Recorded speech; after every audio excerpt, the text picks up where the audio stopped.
Ladies and gentlemen, let's get crazy. What's up, guys? I'm Hunter, and here to do a breakdown / live reaction review to chapter 407 of Hunter x Hunter, which is known as Negotiations. And let's go get spicy. I can smell it. I can smell it. I can smell it. We got Hisoka in play. We got Crollo in play. We got the entire Succession War in play, mainly Hulkenberg and Benjamin. My brain almost completely forgot. We are gonna be cooking something spicy and delicious. You know something crazy about to go down. I'm smelling a resurrection. I'm smelling mass loyalty. I'm smelling brainwashing. I'm smelling skill hunting. My nose is overwhelmed by all the different things I'm smelling at the moment. So let's not waste any more time and let's hop right into it. Editing me. Are you ready? 3, 2, 1, go. What's up, guys? That guy with a pencil here. Fun fact, I do happen to have it on me and keep it on me at all times. And another fun fact,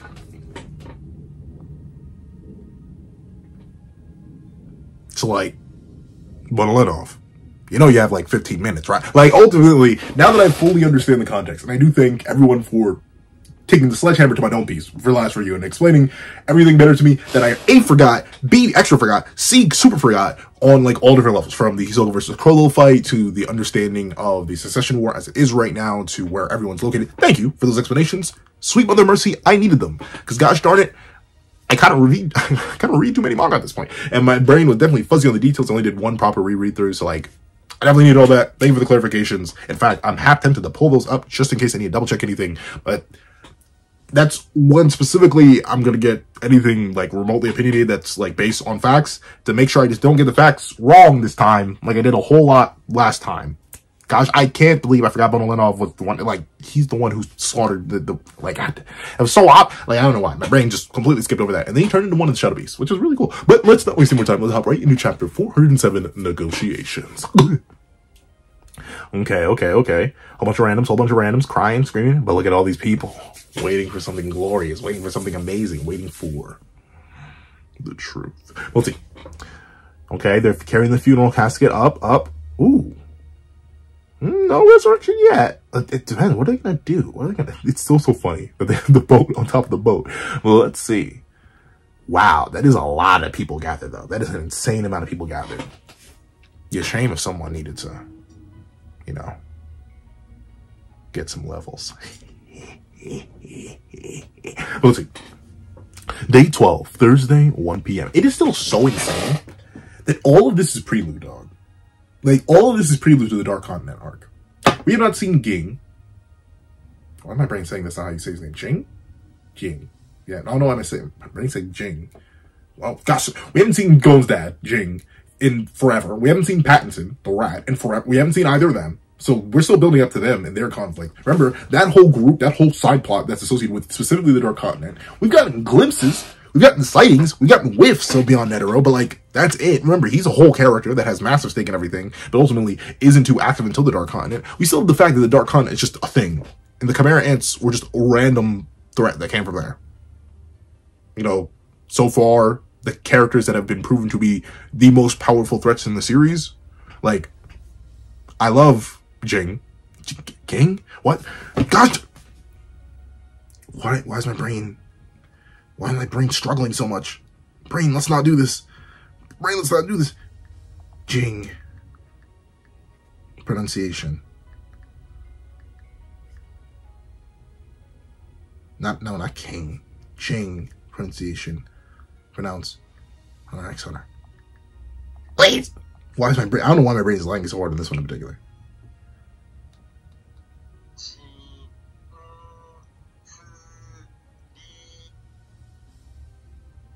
Jin. It's not Chin. What the? Is it?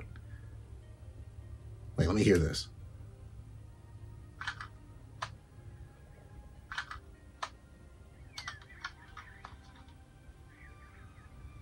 Whatever. He's not even here. I was going to go through and listen to an entire video to see if I can... It doesn't matter. Essentially, there's so many open plot threads about that.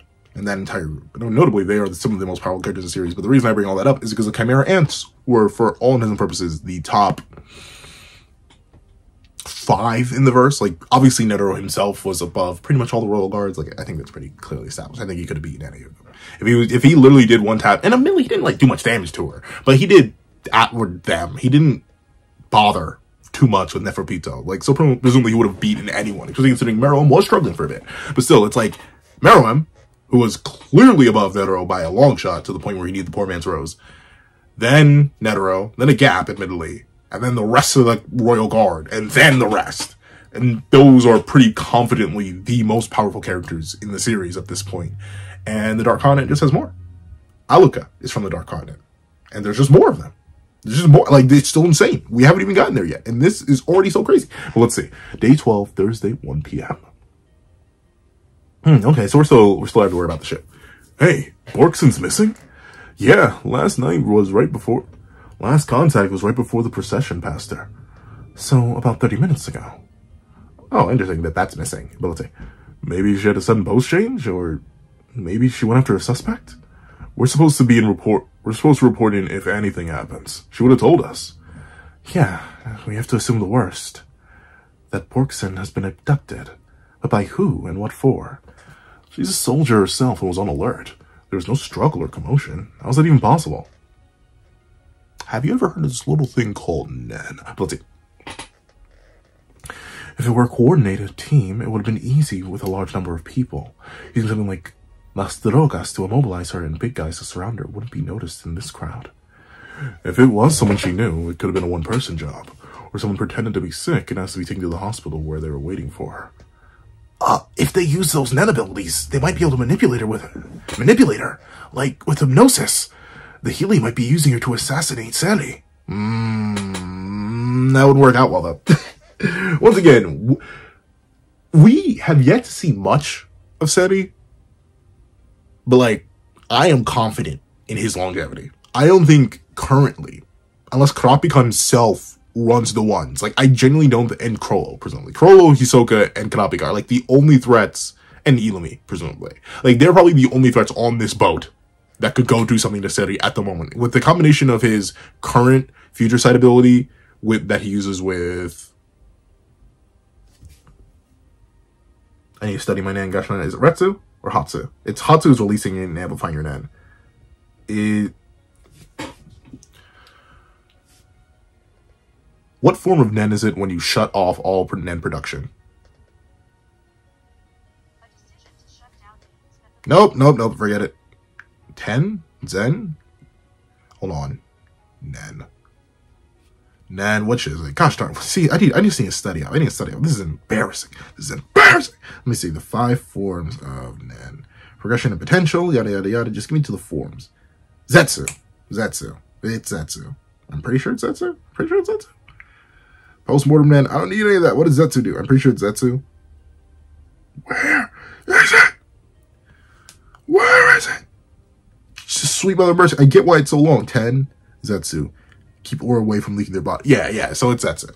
But with his Zetsu-based future sight ability in combination with his extremely dangerous, extremely potent, extremely powerful Nen beast, like, he'll be fine. But let's see. So there are plenty of ways. That's exactly the worst case scenario. Borkson went over what to do if one of us got caught. No negotiations, no rescue. Are we really going to stick with that plan? What choice do you have? Hey, why are you standing there? Spread out and do your jobs. We're still on high alert. Think about it and decide before we're done here. Let's see. Uh-oh. It's you. All right. Oh, so yeah, she was kidnapped directly by the Healy. Let's see. Welcome. This is the Healy hideout. We want you to join us. We're not going to force you. We have our reasons, but let's just say you're a But let's just say you're like a compatible donor. We'll do our best to get you to join us. The moment you were trapped here, Borkson, I'm afraid you were cooked. Let's see. That depends. I'm not physically restrained. There are 6 of them. They took my weapons. You must be... Oh, I didn't realize this was a dual page spread. Let's see. You must be Morena Prudo. What do you want from me? I don't remember any of it. Could have been a normal... It couldn't have been a normal abduction. They used some kind of power I don't know about.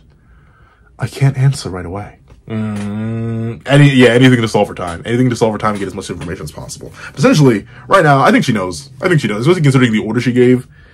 Yeah, you may just be cooked. You may just be cooked. Let's see.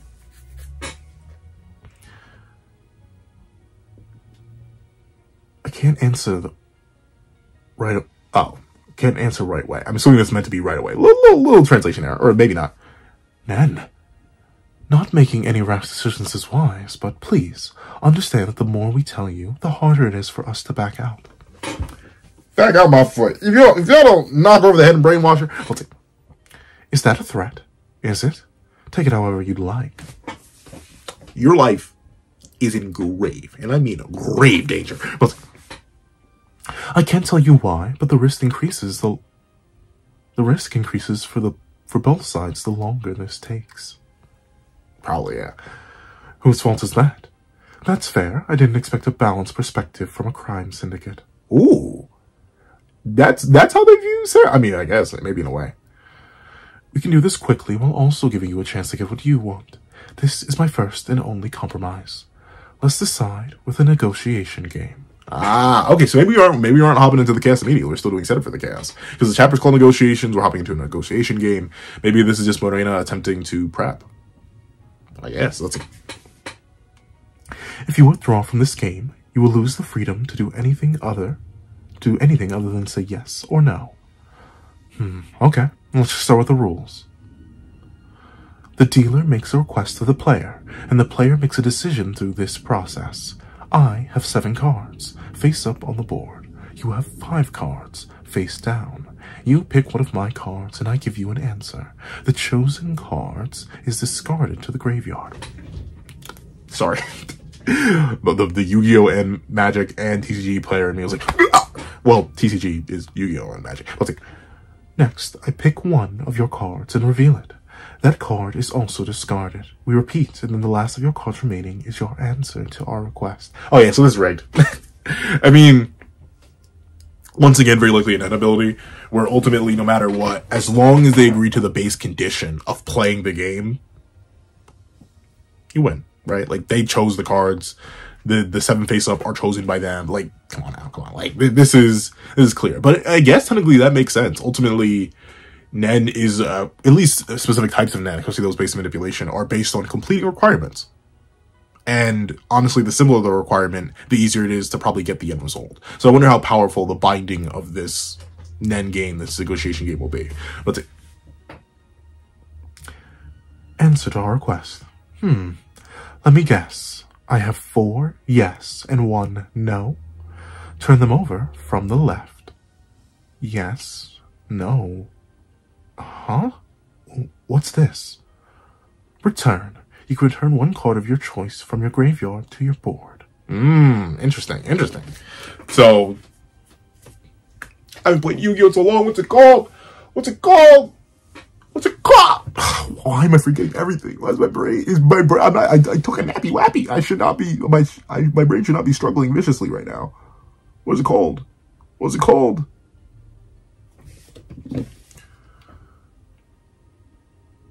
is the Yu-Gi-Oh! Card that allows you to bring a monster back from the graveyard?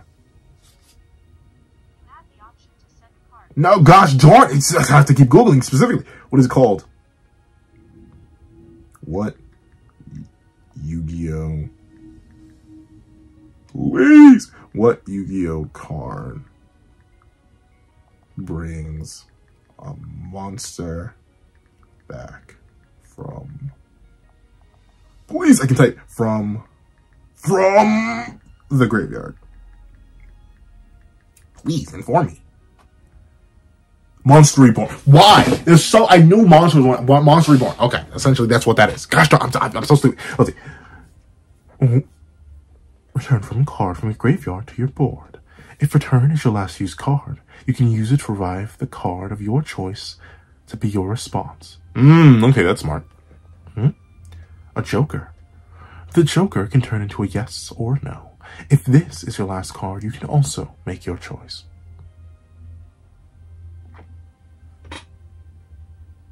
I don't buy that. Let's see. Inform only. What do you mean? You just said you take away my freedom to do anything besides say yes or no if I refuse to play. That means you won't let me leave until I say yes, right? What's the point of playing this game at all? Turn over the next one. X is neither a yes or a no. It means you don't have to make a decision. If this card is my last, I can avoid the game itself. That's right. If the X card remains, you can walk out of here without saying yes or no. We won't seek to renegotiate later. Of course, I promise you, but if any other card forces you to decide yes or no, you will take full responsibility for the consequences of your answer. Do you understand? See, that's the thing. No matter what, that's the thing. No matter what, she's cooked. Right? Because what they're saying may be true for the conditions of the game, but if she says no, and specifically repeatedly says no, and even gets to a scenario where she voids the game with X being her last card, right? Just remove her. Like, sure, by the rules of the game, you're free. Congratulations. You still get your head removed. Like, no matter what, she's cut. And they may just do this one by one with the rest of her platoon. Then again, maybe they don't want to directly poke Seti too much, just because of his power and influence, right? And like, I guess they would know. They probably figured if anyone has Nan by this point, or is learning Nan by this point, Seti would be the one learning Nan by this point. If I had to hazard a guess. No! I said Seti. Let's see. Decide yet. Do you understand? You haven't gone over half the rules yet, have you? How could I answer? Even with just these rules, it's clear the system stacks the odds against me. Yeah, naturally. At first glance, the yes card where I would do as she asks is only 1 out of 5. This makes it seem like I have more chances to refuse or leave the game, creating the illusion that the player is advantaged. This is the first trap. If this is the last to remain, I'll have to join her. That means I have to obey all the rules they add later. It means complete defeat. But no is actually not different from yes. If it pretends to be my friend, but no will bear its fangs as soon as the game begins. It depends on the explanation of the yes and the no cards. Yeah. And what it means, honestly, overall. We'll see. So explain all sorts of horrible things that would happen to me if I say no. So we'll keep going until I decide that saying yes is better. And no and Joker are pointless. My real cards are Return and X. 2 out of 5. 40% isn't such bad odds considering the situation. Well, that's the second trap. No matter how many cards are good for me, none of it actually matters. As long as the game entails her picking my cards, they can cheat all they want. And they can Well, okay then. I'll explain my cards. And the third trap is the worst. She could be lying this entire time. Let's see. The aim card. If you pick this card, I'll explain my goals. Okay, makes sense. Aim. What we're trying to do by inviting you here and recruiting you. I'll try to be as concise as I can, but if you have any questions pertaining to my goals, I'll provide additional information. Next, the power card. If you pick this card, I'll explain my ability. That's the thing, though. She loses. Like, even beyond the traps she's mentioned so far, she loses because I assume once they get past the point of either of these two first cards, right, whether it be the aim or the power card, they will not let her leave alive, right? Because they already established we can't really give you too much information off the bat because it can backfire on us, and we could get backshots from Seti, and we don't want that. So clearly, the moment she gets any information from any of these cards, she's cooked. She's cooked. Like, she's cooked in the sense that she's either going to have to agree and work for them, or she gets executed. Like, no matter what, she's losing. Let's see. If you pick this card, I'll explain my ability. Although it might go over your head a bit, I'll tell you only the truth without hiding anything. I'll go into as much detail as you want until you understand. But again, the longer this takes, the more the risk is to both of us. I might have to talk pretty quickly. Question A.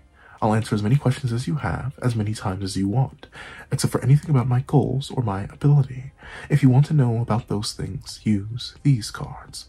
And my answers to your questions will only be in the form of a yes or no, or yes and no. That second part is the most devious, because, like, information essentially becomes worthless at the point. Because what do you mean yes and no? I mean, like, it is possible for something to be true from a certain point of view. Like, that's essentially a yes and a no. Like, I could tell you that I own one sword. Technically, that's true. I, yes, do own one sword. But no, I don't own one sword. You know what I mean? Because I do own one sword of this variety. I own one Roman Gladius. You can search the entire rest of my weapon inventory. I do not own any other type of sword. But the Keyblades back there, even if they are very much not weapon-based, are swords. Not even in general, like, they're swords. They're classified as swords in their series. Those are 2 katana, right there. I'm not sure if they're probably visible just because of where the chapters look at. But, like, I own multiple katanas. And technically that's not a katana. I'm not actually sure what kind of sword that is. It's not a katana, though it has a katana-based hilt. Like, and obviously I like the other Keyblades and stuff like that, which are all technically swords of their own variety. So that is a case where yes and no technically is a valid answer, because I only own one sword. And any sort of explanation in regards to that is necessary. And naturally, the thing that she could do, though, is get information about everyone else around her, if they are required to be truthful, or if she's required to be truthful about them. I presume she'd only probably be required to be truthful about her own abilities in regards to the game, probably. Once again, I'm not sure how, like, dualistically binding this is. No matter how much Morena says it, I don't fully buy it. Let's see. Or yes and no. If you want more detail regarding the answer I gave you to one of your questions, you'll have to pick question B. The question B card on a later turn. I'll explain in greater depth until it's cleared up, but only about one question, and it must be the last question you ask during the question round. So be careful when you bring up a question A round to a close. But then again, how long are the round? Well, she said as long as you want. Let's see. All right. I don't need to hear yes or no answers. There's something I need to confirm about the way you answer. May I try it out now? Go ahead. I'll be able to tell through her tone and nonverbal cues. You will not cheat within the game at any point. Yes or no? Yes. And no. Though, she could lie and say yes because there are other people here. Notably, she's asking Morena the question, and Morena's surrounded by 1, 2, 3, 4, 5 other people. So she won't cheat. 5 people can, though. 5 other people can. You should have brought in. If anything, the question should have been, or the statement, because she has an exclamation point here. None of you will cheat within this game at any point. Yes or no? Then she would have gotten a more honest answer, presumably, because that would include all of them. But she specifically asked, she said you, which is, I mean, you can say you in regards to multiple people, like, you over there, and you can point to a group of people and then call them over. But specifically, if I'm playing the wordsmith game, which is clearly what this negotiation round is, I'll say yeah. Because technically it's true from a certain point of view. Let's say, negative questions can create potential for misunderstandings. It's important to clear up any confusion beforehand. When answering a negative question such as, you haven't done it, there are cultures that reply, yes, I have not. Usually the person answers for themselves, and yes and no are absolute terms. Thus, no, I have not. But for some reason, these people focus on the questioner's perspective and answer, yes, meaning you are correct, or I agree with you. Maybe in an old hierarchy, maybe it's an old hierarchy mindset. Hierarchy. Why am I saying hierarchy? Hierarchy mindset of philosophy of selfless hospitality. In some dialects, the reflexive pronoun self gets used in a second person context, as if they're speaking in others' shoes. Interesting. Crazy, huh, Yokotani? Sorry, even I didn't realize that. I don't even realize that. Oh, so he does that. Okay. Looks like this game works as an invitation when soliciting new members and an interview. Your answer? Morena uses this exchange to observe the subject, examine their personality, intelligence, and judge whether or not they're compatible for her team. No, I will not cheat. I'm answering from my perspective. I. Singular. There are 5 other people. Let's see. Does that work for you? Yes. I feel so much anger from her. What in the world is she so angry about? What do you think? You know about her. She's not... What do you think she's angry at the world for her position in it. She's an underground Healy runner because she's literally not allowed to be part of the royal family because she's an illegitimate child. What do you think she's mad about? Huh? And not only that, you are one of the guards of one of the official children. And I do forget, I know I forget who works with who. Maybe even she's the direct one who's like under the boot of Seti anyway, an official prince. Because we know 3 of the official princes, I forget which ones they are. No. But 3 of the official princes do run direct ties to the unofficial princes, right? So like, it's not a fun scenario for her and she doesn't like it. Now, as for the yes and no cards, she won't cheat. She, yes, won't cheat. She won't cheat. Maybe. Okay. Because once again, there's nothing that guarantees that she needs to tell the truth. I mean, presumably it would work well for the game, and it would be a better like binding condition. It'd probably give the net ability more power. But ultimately, she has no motivation. Well, let's see. With these, I'll explain in detail what happens when you're left with yes or no as your last card. It's obvious she has absolute control by simply looking at her and her cronies. Yep. Pick these cards if you want to know that in advance. She's confident, but still respectful towards me. From her attitude and annotation, I can tell cheating isn't allowed at an organizational level. Oh! Interesting. I mean, she could be tricking you into believing that, but that's interesting. So overall, cheating is legit, not allowed. Cheating and lying, interesting. So maybe she's just built like that. The last is D, the deal card. Pick this card if you really need to take back. Oh, if you really need to take back from your graveyard. You'll be getting it by granting a small request of mine. That's the key.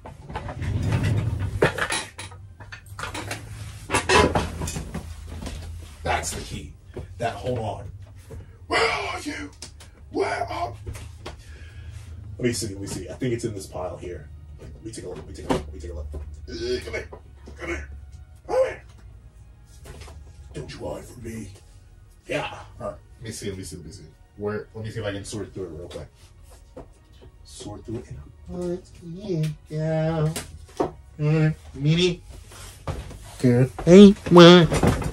Yeah. Let me see. Not this one. Possibly. Oh, no, not any of these either. Those are tokens.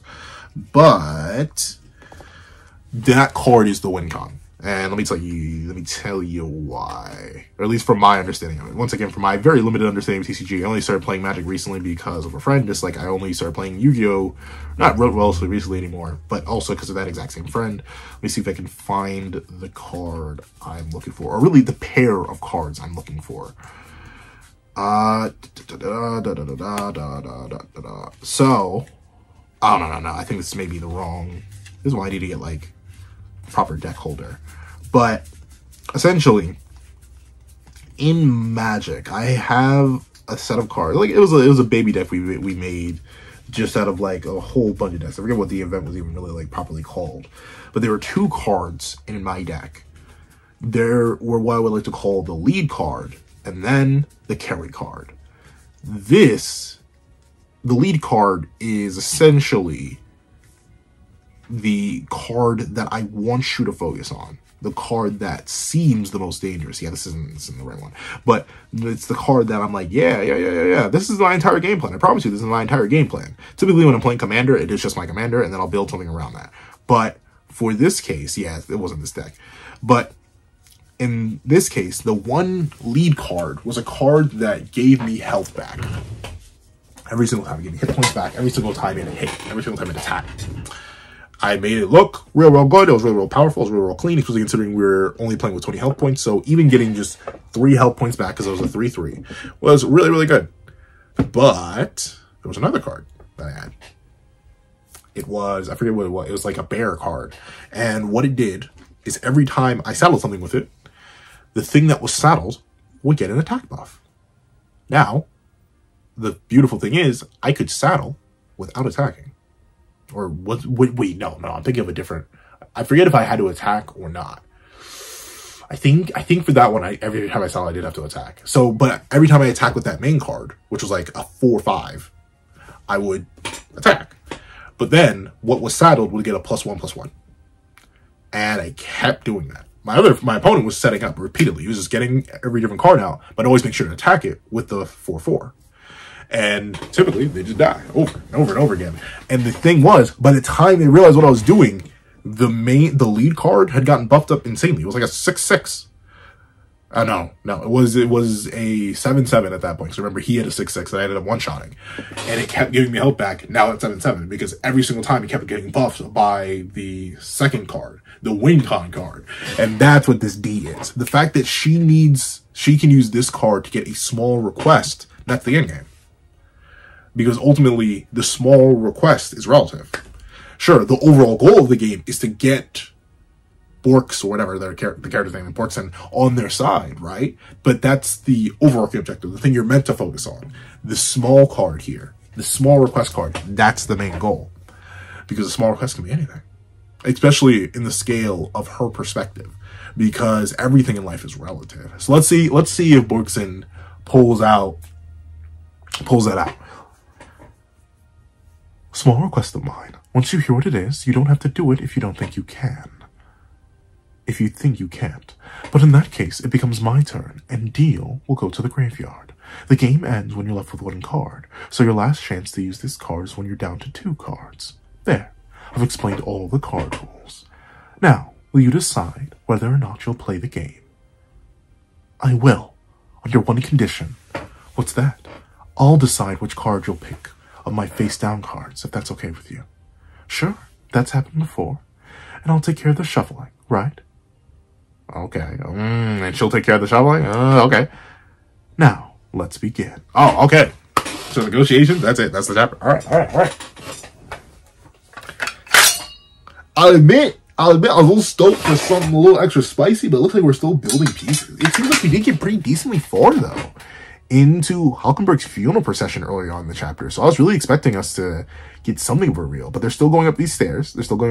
So maybe it'll only happen once they start to sink the coffin down or something like that. Like, clearly, once again, I'm smelling a certain vision when it comes to that. But interesting, Morena took now, of all times, to get one of Citi's guards under her will. Now, ultimately, well, I think Borkson. Honestly, like a fancy way a dog would bark. Let's see, Borkson?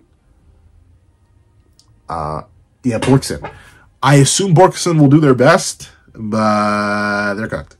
If I had to get, like, they're most likely cooked. If I just had to take a shot in the dark, because the moment they were captured, the game was over.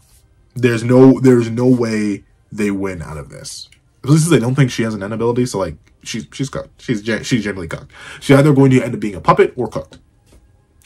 So we shall see what we shall see. But if you made it all the way to the end of this video, thank you. I would like to say, if you made it all the way to the end, please leave Heart of the Cards. I probably should say that for next chapter review. Leave Heart of the Cards in the comment section down below. And just thank you so much for watching. Please remember to leave a like, share, comment, and subscribe. Make sure you download the keys so you don't miss out on any videos that come to the channel. Also do happen to have a Patreon down below where you can support me for as low as $1 a month. Things like exclusive videos, early content, and more. You also now become a member of the channel for as low as $3 a month to get the same perks and more. Some of those perks include the live reactions to every series I have to review, ad-free reactions of all my videos, and becoming a $25 Patreon or a $25 member. You can order whatever video you want. Also, you have a link to my Ko-Fi description down below. You can drop 5 beans for a short video, 20 beans for a long video, or any beans at all. Any support is always greatly appreciated. Now, I'd like to thank you so much for watching once again, and I hope you guys have a wonderful day. This is That on the Pencil, writing off.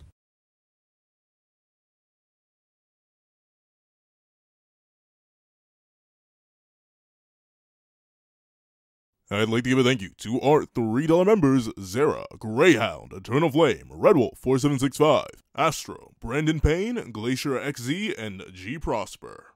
And I'd like to give a thank you to our $5 members, A plus A, Ignil Lind, Kevin Encarnacion, Midnight Lord 21, and Sean.